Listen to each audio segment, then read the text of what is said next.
ছাত্র জনতার গণঅভ্যুত্থানে আওয়ামী সরকারের পতন হলেও এখনো দেশের ইন্টারনেটের নিয়ন্ত্রণ তাদের দোসরদের হাতে। কারণ দেশে ব্যান্ডউইথ প্রবেশের শুরু থেকে প্রান্তিক গ্রাহক পর্যন্ত প্রতিটি স্তরে রয়েছে তাদের লাইসেন্স। এছাড়া অযৌক্তিকভাবে বিভিন্ন স্তর তৈরির মাধ্যমে বাড়ানো হয়েছে ইন্টারনেটের দাম। বিস্তারিত শুভ ইসলামের রিপোর্টে। ছাত্র জনতার গণ অভ্যুত্থানের সময় ইন্টারনেট শাটডাউনের ঘটনা দেখেছে বাংলাদেশ। প্রতিবেদন বলছে, ছাত্র জনতার আন্দোলন দমাতে ফ্যাসিস্ট আওয়ামী সরকার তার দোসরদের মাধ্যমে ইন্টারনেট বন্ধ করে দেয়। ইন্টারনেট বন্ধ করিনি, ইন্টারনেট বন্ধ হয়ে গেছে। এখনো আওয়ামী সেই দোসরদের কবজায় দেশের ইন্টারনেটের নিয়ন্ত্রণ বলে মনে করছেন অনেকেই। কারণ দেশে ব্যান্ডউইথ প্রবেশ থেকে শুরু করে প্রান্তিক গ্রাহক পর্যন্ত প্রতিটি লেয়ারেই এখনো রয়েছে ফ্যাসিস্ট সরকারের দোসরদের লাইসেন্স। এবার দেখে নিতে যাই দেশে কিভাবে ব্যান্ডউইথ আসে। ইন্টারন্যাশনাল টেরেস্ট্রিয়াল ক্যাবল এবং সাবরিন ক্যাবলের মাধ্যমে এনটিটিএন হয়ে চলে আসে আইআইজি এবং আইজিডব্লিউতে, এরপর আইএসপি এমএনও কিংবা আইসিএক্স, তারপর ইন্ডিউজার। মোটামুটিভাবে এভাবেই আইটিসি এবং সাবরিন ক্যাবল থেকে ইন্ডিউজার পর্যন্ত ইন্টারনেট সরবরাহ হয়। দেশের ইন্টারনেট বাজারের সিংহভাগ নিয়ন্ত্রণে আওয়ামীপন্থী সিন্ডিকেট সামিট কমিউনিকেশনস এবং বিক্সিমকো গ্রুপের বিভিন্ন অঙ্গ প্রতিষ্ঠানের হাতে। ব্যান্ডউইথ সঞ্চালনের শুরু থেকে শেষ পর্যন্ত প্রায় সব পর্যায়ে লাইসেন্স রয়েছে সামিটের। শেখ পরিবারের ঘনিষ্ঠ সামিট গ্রুপের কর্ণধার মোহাম্মদ আজিজ খান হাজার হাজার কোটি টাকা পাচার করে সিঙ্গাপুরে গড়ে তুলেছেন সাম্রাজ্য, নিয়েছেন নাগরিকত্ব।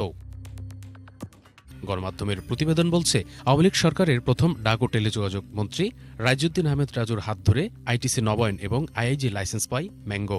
এনটিটিএন অপারেটর বাহন লিমিটেডে রয়েছে সালমান এফ রহমানের শেয়ার। ফাইবার এট হোমে রয়েছে আইটিসি, আইআইজি এবং এনটিটিএন লাইসেন্স। প্রায় 12.5% ব্যান্ডউইথ সরবরাহ করে ফাইবার এট হোম। শুধু প্রথম লেয়ারেই নয়, দ্বিতীয় এবং তৃতীয় লেয়ারেও রয়েছে আওয়ামী আধিপত্য। সাবেক রাষ্ট্রপতি আব্দুল হামিদের ছেলে রেজওয়ান আহমেদ তৌফিকের হাত ধরে লাইসেন্স পেয়েছে IIG operator rebel 3 career limited. Internet সরবরাহকারী ইউনিফাইড কোর লিমিটেডের চেয়ারম্যান ছাত্রলীগের সাবেক সাধারণ সম্পাদক এস এম জাকির হোসেন। রাজনৈতিক প্রভাবের সঞ্চালন ব্যবস্থা এমনভাবে সাজানো হয়েছে যেন ইন্টারনেট সহ টেলিযোগাযোগ খাতের নিয়ন্ত্রণ আওয়ামী লীগের হাতেই থাকে। এমনকি এই মাফিয়া সিন্ডিকেট চাইলে যে কোনো সময় দেশের ইন্টারনেট সংযোগে বিঘ্ন ঘটাতে সক্ষম বলে মনে করেন অনেকেই। খাত সংশ্লিষ্টরা বলছেন, রাজনৈতিক বিবেচনায় দেওয়া এসব লাইসেন্সকে তারা পুরস্কার হিসেবে নিয়েছিল।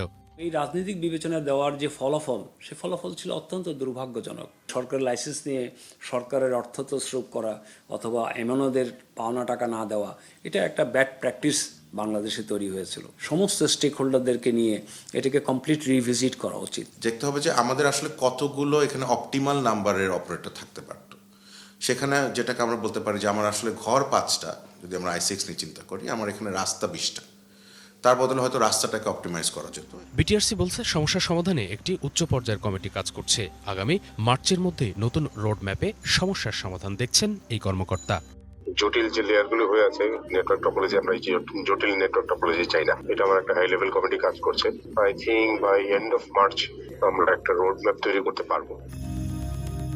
শুভ ইসলাম, বাংলাভিশন, ঢাকা।